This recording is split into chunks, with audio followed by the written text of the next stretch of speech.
Hello viewers, কেমন আছেন সবাই? আশা করি ভালো আছেন। আপনাদের মাঝে নতুন একটি ভিডিও নিয়ে হাজির হলাম। কিভাবে ফেস প্যাক ব্যবহার করবেন, কিভাবে চন্দন দিয়ে ফেসিয়াল করবেন এবং শাইনিং কালো দাগ দূর করবেন, সেই বিষয়টা আপনাদের মাঝে শেয়ার করব। ফেসে দেখুন অনেক সুন্দর স্কিন।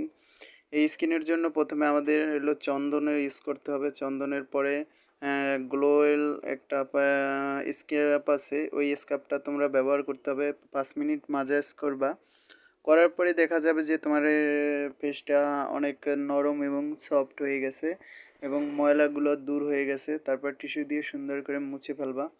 তারপরে ফেস টু ফেস আছে, এটা ব্যবহার করতে হবে। এটা আনুমানিক তোমাদের 10 মিনিটের মতো শুকাতে হবে। শুকাতে হলে আস্তে তোমার যে ফেজের যে একটা র্যাশ আছে, ওই র্যাশটা থাকবে না, সুন্দর করে ওই র্যাশটা দূর হয়ে যাবে।